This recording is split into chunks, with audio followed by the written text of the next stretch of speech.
నమస్తే welcome to YoYo TV. Telangana రాష్ట్రంలో BRS 10 ఏళ్లు పాలించింది. అయితే ఈ 10 ఏళ్లలో పథకాల మాటలు దేవరేడుగు, కానీ అవినీతి మాత్రం అడవి మాదిరిగా పెరిగిందని ప్రస్తుత కాంగ్రెస్ ప్రభుత్వం అంటుంది. గులాబీ తప్పిదాలను తమకు అవకాశంగా మలుచుకొని 2023లో కాంగ్రెస్ గెలిచిందనేది ఎవరు కాదనలేని సత్యం. గెలిచాక కదా మనం దొరికినంత దోచుకుందామని రేవంత్ సర్కార్ అనుకోలేదు. అదే ఇప్పుడు బీఆర్ఎస్ నాయకుల చుట్టూ ఉచ్చు బిగిసేలా చేస్తుంది. ఒకటి కాదు, రెండు కాదు, ప్రతి శాఖలో గులాబీ దండు అవినీతి కొట్టొచ్చినట్లు కనిపిస్తుందని పలుమార్లు మంత్రులు సైతం చెప్పుకొచ్చారు. మరి మాటలతో ప్రజలు నమ్ముతారా? అందుకే ఆధారాలు రెడీ చేసుకుంటుంది కాంగ్రెస్ ప్రభుత్వం. అయితే అన్ని ఒకేసారి కాకుండా ఒక్కొక్క అవినీతి ఒక్కొక్కసారి బయట పెట్టనుంది. కారు పార్టీ నేతలను మెంటల్ టెన్షన్ గా గురి చేయడమే హస్తం పార్టీ లక్ష్యంగా పెట్టుకుంది. ఈ నేపథ్యంలోనే మంత్రి పొంగులేటి దీపావళిలోపు పొలిటికల్ బాంబు పేలుతుందని అన్నారు. ఈ వ్యాఖ్యల్లో ధరణి పేరు కూడా వినిపించనుంది. అంటే ధరణి పేరుతో భూదందా ఏమైనా జరిగిందా? దానికి సంబంధించిన ఆధారాలు దొరికాయా? ఇంతకీ ధరణి విషయంలో ఏం చేయబోతున్నారు? అవినీతి బయటపడితే జైలుకు వెళ్లేది ఎవరు? వీటితో పాటు అనేక అంశాలను యోయో వ్యూలో తెలుసుకుందాం.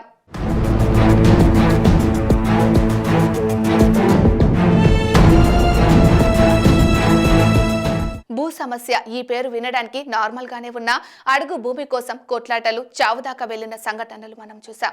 అయితే దీనికి ప్రభుత్వాన్ని కూడా మార్చేంత శక్తి ఉందని కాంగ్రెస్ అధికారంలోకి వచ్చాక గానీ తెలియలేదు. భూమి పోతుందన్న ఆవేదన ఉంటే ఎన్ని రైతు బంధులు, ఎన్ని రైతు భరోసాలు ఉన్నా జనం పట్టించుకోరు. భూమికి సంబంధించిన ఇష్యూ కారకంగానే ఏపీలో ఎలక్షన్ మూడు మారిపోయింది. అదే భూ సమస్యను ధరణి రూపంలో హైలైట్ చేయడం కూడా కాంగ్రెస్ కు కలిసొచ్చింది. భూ సమస్య అని తేలిగ్గా తీసుకోవడానికి లేదు. అందుకే రేవంత్ రెడ్డి సర్కార్ దీనికి అంత ఇంపార్టెన్స్ ఇస్తుంది. ధరణిని ప్రవేశపెట్టడానికి ముందు అప్పటి ముఖ్యమంత్రి కేసీఆర్ 2020లో ఓ స్టేట్మెంట్ ఇచ్చారు. తెలంగాణ వచ్చినప్పుడు ఎంత సంతోషంగా ఉన్నానో ఇవాళ అంత సంతోషంగా ఉన్నాను అని కేసీఆర్ అన్నారు. కారణం ఆ రోజు ధరణి ప్రవేశపెట్టారు. భూ నిర్వహణలో అవినీతి రహితంగా బలహీనులకు మేలు చేసే విధంగా అత్యంత సరళీకృత చట్టాలు, విధానాలు తీసుకువచ్చాం అని అసెంబ్లీ సాక్షిగా మాట్లాడారు. అందులో భాగంగానే రెవెన్యూ అధికారుల విచక్షణ అధికారులను పూర్తిగా రద్దు చేశారు. తహసీల్దారు నుంచి జాయింట్ కలెక్టర్ వరకు ఎవరికి విచక్షణ అధికారాలు లేకుండా చేశారు. వీలైనన్ని సేవలను ఆన్లైన్ లోకి తీసుకువచ్చారు. రిజిస్ట్రేషన్ అయిన వెంటనే నిమిషాలు లేదా గంటల వ్యవధిలోనే పట్టాదారు పాస్బుక్ లో చేర్పులు, తొలగింపులు జరుగుతాయన్నారు. మ్యూటేషన్ కూడా వెంటనే అయిపోతుందని చెప్పారు. ఈసీని ఎప్పుడు కావాలంటే అప్పుడు చూసుకునే వెసులుబాటు ఇచ్చారు. ఎంక్వైరీ చేసే పద్ధతి లేకుండానే వారసత్వ భూమిని వారసులకు ఇచ్చేస్తారు. రిజిస్ట్రేషన్ చేయకూడని భూములను ఆటోలాక్ చేస్తారు. రెవెన్యూ కోర్టులను రద్దు చేసి ఫాస్ట్ ట్రాక్ ట్రిబ్యునల్ ను తీసుకువచ్చారు. ఇలా పాజిటివ్ అంశాలు చాలానే ఉన్నాయి.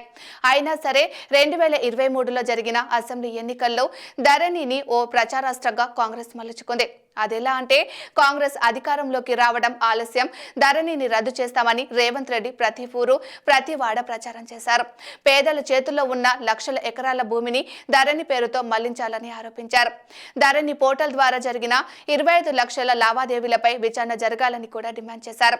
ధరణి పోర్టల్ సింపుల్ సాఫ్ట్వేర్ కాదు, దోపిడీ చేసేందుకు తీసుకువచ్చారంటూ ఎన్నెన్నో విమర్శలు చేశారు. దీంతో ధరణి ఎంత గొప్పదో చెబుతూ స్వయంగా కౌంటర్ అటాక్ చేశారు ఆనాటి సీఎం కేసీఆర్.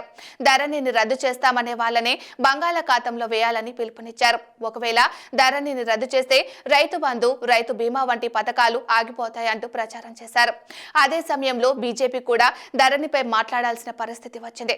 ధరణిని రద్దు చేయబోం గానీ అందులో ఉన్న సమస్యలను పరిష్కరిస్తామంటూ చెప్పుకొచ్చింది. అలా ఓ అద్భుతం అంటూ తీసుకువచ్చిన ధరణి ఎన్నికల అంశంగా మారింది. చివరికి బీఆర్ఎస్ ప్రభుత్వం ఓడిపోవడానికి గల కారణాల్లో ఒక కారణమే నిలిచింది. అందుకే అధికారంలోకి రాగానే రేవంత్ సర్కార్ ధరణి ప్రక్షాళన కోసం సబ్ కమిటీ వేసి విచారణ చేపట్టింది. కాంగ్రెస్ సీనియర్ నేత M Kodanda Reddy, retired IAS Peter, advocate Sunil, మాజీ డిప్యూటీ కలెక్టర్ మధుసూదన్ సహా సీసీఎల్ఏ మెంబర్, కన్వీనర్ ను ధరణి కమిటీలో సభ్యులుగా చేర్చింది. పైలట్ ప్రాజెక్టు కింద రంగారెడ్డి జిల్లా ఆచారం మండలంలోని 10 గ్రామాలు, నాగార్జున సాగర్ నియోజకవర్గంలోని తిరుమలగిరి మండలాన్ని ఎంపిక చేసుకున్నారు. ఇంతకీ ధరణితో సమస్యలు నిజమా అంటే అవుననే చెప్పాలి. ఉండాలి. తాత ముత్తాతల నుంచి వస్తున్న భూమి ఇకపై నీదు కాదు అంటే ఎవరికైనా ప్రాణం పోతుంది.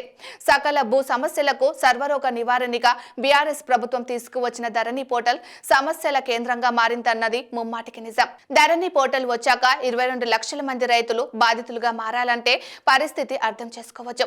ధరణిలో కొన్ని లోపాలు ఉన్నాయో అంటూ అసెంబ్లీ సాక్షిగా అప్పుడు మంత్రులుగా ఉన్న కేటీఆర్, హరీష్ రావు కూడా ఒప్పుకున్నారు. కానీ 1-2 లోపాలు చూపించి మొత్తం ధరణిని రద్దు చేయడం సరికాదని బీఆర్ఎస్ నాయకులు అన్నారు. అప్పట్లో కేటీఆర్ చెప్పినట్లు ధరణిలో 1-2 చిన్న సమస్యలు లేవు, చాలా లోపాలే ఉన్నాయి. ఎప్పుడో 10-15 ఏళ్ల క్రితం అమ్మేసుకున్న భూమి తిరిగి ఆ వ్యక్తి చేతికి వెళ్ళింది. 45 ఏళ్ల క్రితం ఓ వ్యక్తి తన భూమిని అమ్మేశాడు. ధరణి వచ్చాక ఏం జరిగిందో తెలుసా? ఆ వ్యక్తి పేరు మీదుగా ఏకంగా 697 ఎకరాలు వచ్చాయి. ఈ వింత పెద్దపల్లి జిల్లా మోగల్ పహాడ్ గ్రామంలో జరిగింది. ఓ వ్యక్తికి ఎకరం భూమి ఉంటే రికార్డుల్లో మాత్రం అదనంగా వచ్చి చేరింది. సింపుల్ గా చెప్పాలంటే రెవెన్యూ ఆఫీస్లోని ఓ కంప్యూటర్ ఆపరేటర్ సహాయంతో భూమి యజమాని పేరు మార్చి ఇచ్చే అవకాశం ఉండడం ధరణిలో అతిపెద్ద డిఫాల్ట్. ఏదైనా ప్రాజెక్టుకో రోడ్డుకో భూమి సేకరించడం తలనొప్పి వ్యవహారమే అయ్యింది. కానీ ధరణిలో భూ యజమాని పేరు మారిస్తే చాలు. ధరణిలో యజమాని పేరు మార్చి TSIIC పేరు పెడితే కథం, ఇక భూసేకరణ అయిపోయినట్లే. ఈ వెసులుబాటు అత్యంత ప్రమాదకరమని ఎప్పటి నుంచో నిపుణులు చెప్పుకుంటూ వచ్చారు.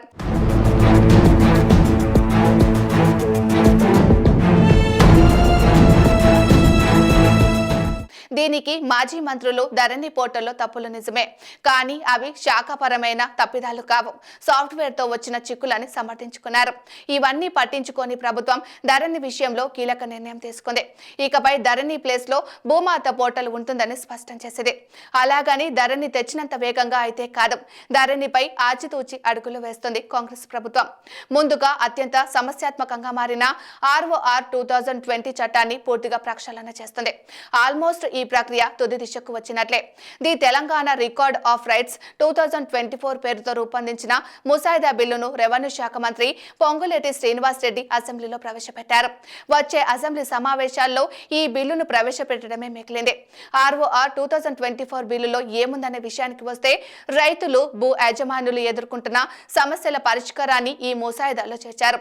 సపోజ్ ఎప్పటికప్పుడు రికార్డులను సవరించడం, ఇప్పటి వరకు పాస్బుక్లు రాని భూముల సమస్యలను పరిష్కరించడం, సర్వే చేసి కొత్తగా భూ హక్కుల రికార్డు తయారు చేసుకునే అధికారాన్ని కల్పించడం, ఇవన్నీ కొత్త చట్టంలో పెట్టారు.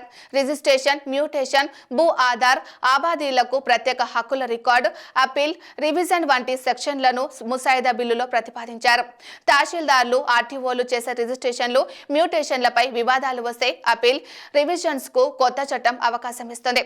కలెక్టర్లు లేదా అడిషనల్ కలెక్టర్ల దగ్గర అపీల్ చేసుకునే వెసులుబాటు కల్పించారు. తర్వాత CCLAకు సెకండ్ అపీల్ చేసుకోవచ్చు.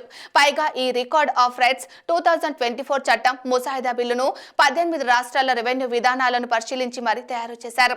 బీహార్లో అమల్లో ఉన్న మ్యూటేషన్ చట్టాన్ని కూడా అధ్యయనం చేసింది. వాటిలోంచి ప్రజలకు ఉపయోగపడే వాటిని ముసాయిదా చట్టంలో చేర్చారు.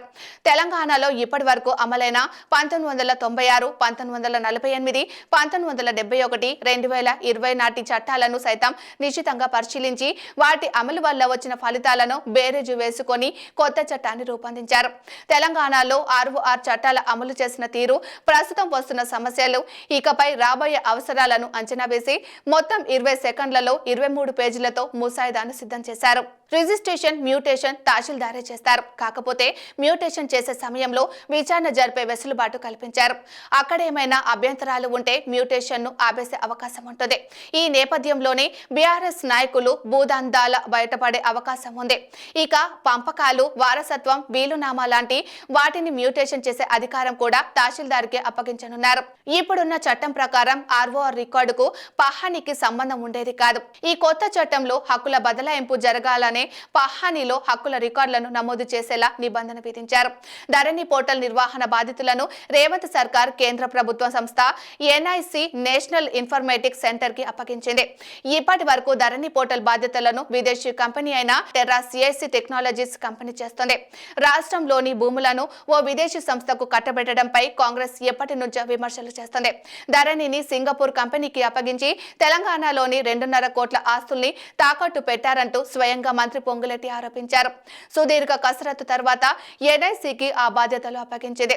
ఇక ధరణి స్థానంలో భూమాతను తీసుకువస్తున్న కాంగ్రెస్ ప్రభుత్వం ఒకప్పుడు ఉన్న విఆర్ఓ వ్యవస్థలను పునరుద్ధరిస్తామని అంటోంది. అయితే పేరు మార్చనున్నారు. రాష్ట్రంలోని ప్రతి గ్రామానికి ఒక రెవెన్యూ అధికారిని నియమిస్తారు.